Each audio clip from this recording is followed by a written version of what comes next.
I've called you here this afternoon to respond to an issue that has been exercising the minds of many Kenyans, and also to put the record straight. This is as a result of the address by the President of the Republic of Kenya, William Ruto, on the evening of 31st of March at State Lodge, Sagana, in which, among other things, he stated that I absconded duty, and therefore that is the reason why he sent me packing. So here is my response. I did not abscond. Ruto fired me over my stand on abductions and extrajudicial killings. Ladies and gentlemen and fellow Kenyans, the President, in a televised interview on the night of 31st of March 2025 at Sagana State Lodge, stated that I was relieved of my duties for failing to attend cabinet meetings, and I wish to respond as follows. It will be recalled that on the 12th of January this year, I issued a press statement in which I condemned the rampant abductions and extrajudicial killings that had been going on in the country. And in that statement, I called upon the government to rise to the occasion and release all those who are held in captivity and bring to book the perpetrators.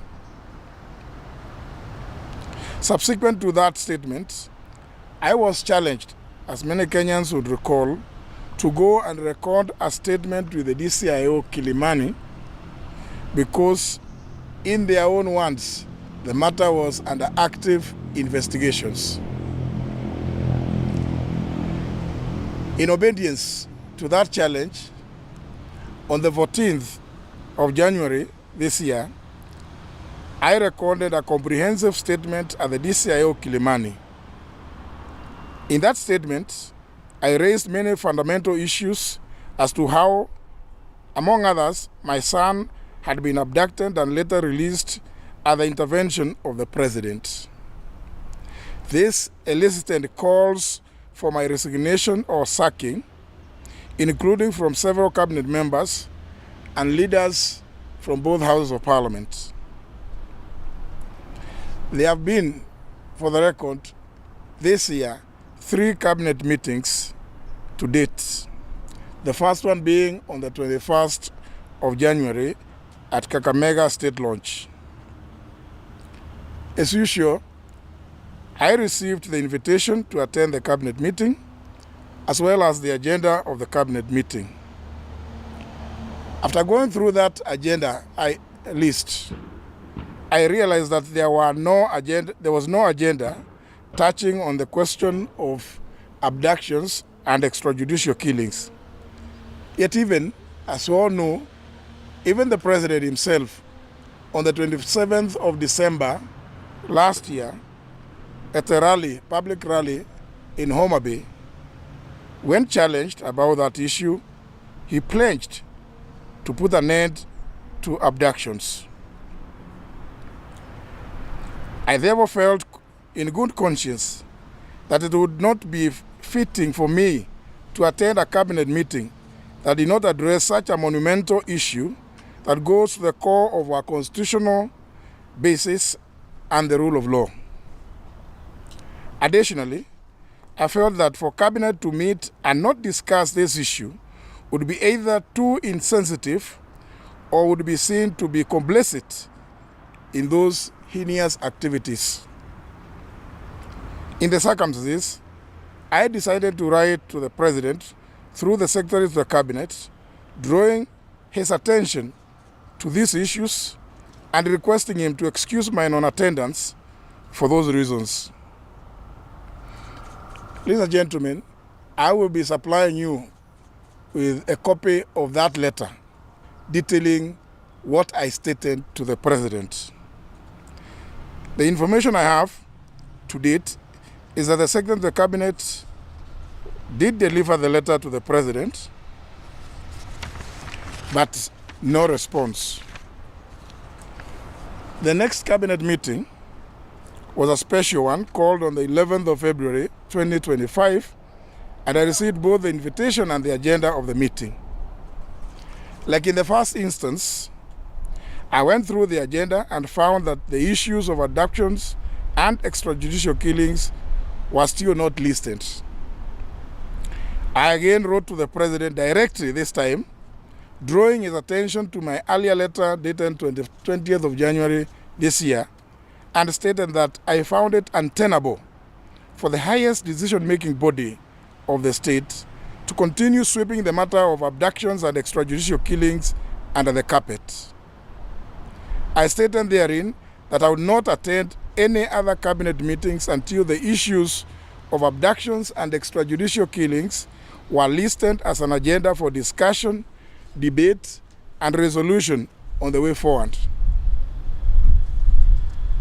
This is because, ladies and gentlemen, apart from the fact that I was personally affected, there are several Kenyan families, friends, and relatives of Kenyan youth who still are missing.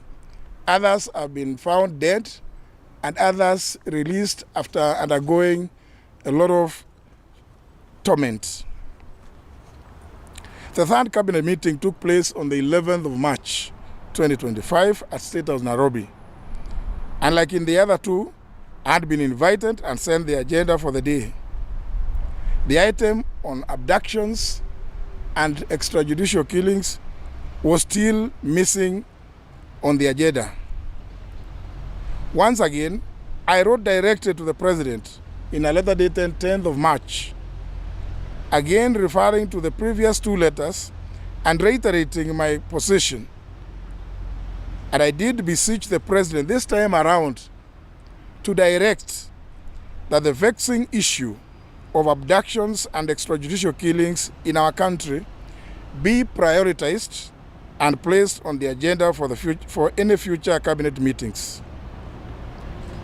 Ladies and gentlemen, to date, the President has never acknowledged receipt nor responded to any of my letters, clearly thereby indicating that the matter of abductions and extrajudicial killings is not worthy of his attention or that of the cabinet. After each cabinet meeting, as you all know, we, and I in particular, regularly receive, without failure, a dispatch from the cabinet indicating all the matters that have been discussed and the decisions thereof, but the matter of abductions and extrajudicial killings has never been discussed. I was therefore, like many Kenyans, was surprised to hear the President on live television on the evening of the 31st of March stating that the issue had been discussed in cabinet and had been resolved.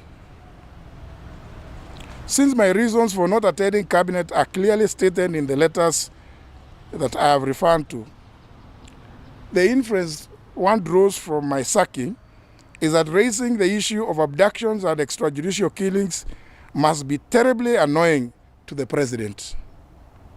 It is no wonder that those closest to the President have variously been in different fora calling for my resignation and or sacking.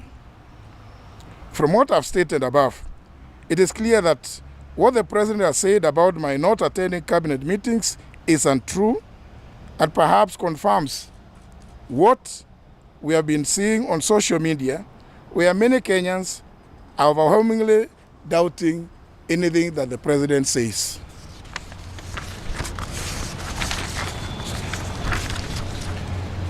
It was shocking to hear the President in the same televised interview saying that upon assuming office, he disbanded a police squad which, in his own words, had been responsible for the abductions and killings of people and dumping their bodies in River Yala and Athi River. The question all of us are asking is, if the president knew of the existence of such a squad that committed such heinous crimes, shouldn't the members of such a squad face the full weight of the law for the crimes they have committed, indeed murders, if only to give relatives of the deceased some measure of justice for the lives wrongly and wantonly taken away by that squad or members thereof? I ask the question, why has the president not given the names of those killers that were part of that squad so that they can be prosecuted for the crimes they have committed? Your guess is as good as mine. But it may be noted that the lingering concern of many Kenyans is, how sure are we that since abductions and extrajudicial killings have continued, notwithstanding his commitment on 27th of December, and the disbanding, as he says, of that killer squad, that the current situation is not a replication of the evil trend where another squad has been set up.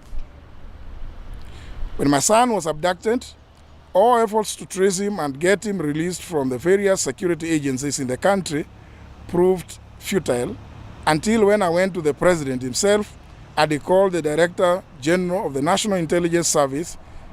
Then my son was promptly released. It is therefore not rocket science to know that my son and many other young Kenyans were in the custody of that same squad and or the Director of National Intelligence Service with the knowledge of the president. Because how possible would it be that the president calls that director and my son is immediately released? I dare to say that it is evident that to date, none of them has ever denied any of the contents of the statement that are recorded with the DCI, which is material evidence should there be a judicial process. There is no doubt that I was sacked because of my stand, a very firm stand on the abductions, on the issue of abductions and extrajudicial killings, and not only because of the so-called absconding of cabinet meetings. But I dare say this, if the intention was to silence me, unfortunately, they have dialed the wrong number. For I will never tire of fighting for the rights of the people of this republic, no matter what it costs. Thank you, ladies and gentlemen. I'm willing to take the issue that the president has raised about competence or incompetence. For me, is a side issue. Is trying to divert attention from this monumental issue of abductions and extrajudicial killings. But, ladies and gentlemen, I am compiling a report to address that issue. But it is not for me to defend myself on that accusation. I will be presenting before Kenyans a scorecard of all that I did, and let Kenyans judge for themselves. But I will not be, with such sign shows, be distracted or be diverted from addressing this issue of abductions and extrajudicial killings. For we know, indeed, there are very, very many Kenyans, parents, relatives, who are still in agony about the loss of their loved ones through these heinous actions. Yep, ma'am? Good afternoon. My name is Sharon Omani. Yes. Yeah. Would you say that this action by the president, and then what is the pulse of the government of this is the nature of the dismissal, even after expectations? Thank you, Sharon, for that question. Indeed, the issue I'm raising is many Kenyans, particularly those in government positions, are afraid of raising issues which ought to be addressed squarely. And we cannot claim that we have a robust constitution, as we do, and yet people feel shy of raising issues on human rights. Indeed, I may just wish to inform that representing the Republic of Kenya, the government, we committed ourselves at the United Nations to end what are called forced disappearances. Kenya is a signatory to that. And I did, as Attorney General, represent the country in making that commitment. It's for that reason that, among other things, that I continue to champion this issue. Thank you, Sharon. Steve Ochino for the Daily Nation. Thank you. Recently, we saw the CS for military defending the decision to deploy soldiers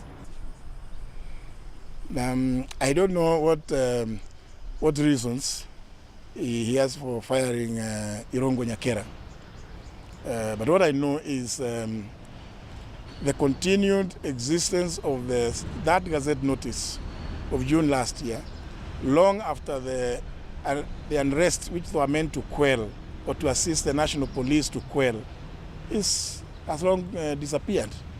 It is a matter that, as I said, in fairness, the National Assembly should address itself, because there is no insurrection now. There can be the deployment cannot be a permanent one, because the Constitution expects and anticipates that such deployments will be on a need basis, but approved by the National Assembly. Thank you. What is your making of the thousands you saw yesterday welcoming the president to the mountain? We thought the mountain was not very happy with him. What was your making of that attendance that you saw? Well, people have always welcomed. People have always welcomed the head of state whenever he visits any part of the republic, and those of us who are a little older would recall that the late President Moi was always received in every corner of the republic whenever he visited, because Kenyans identify with the fact that the head of state, whenever he visits, first, some will be excited to just see him, and some would be excited to even shake his hand.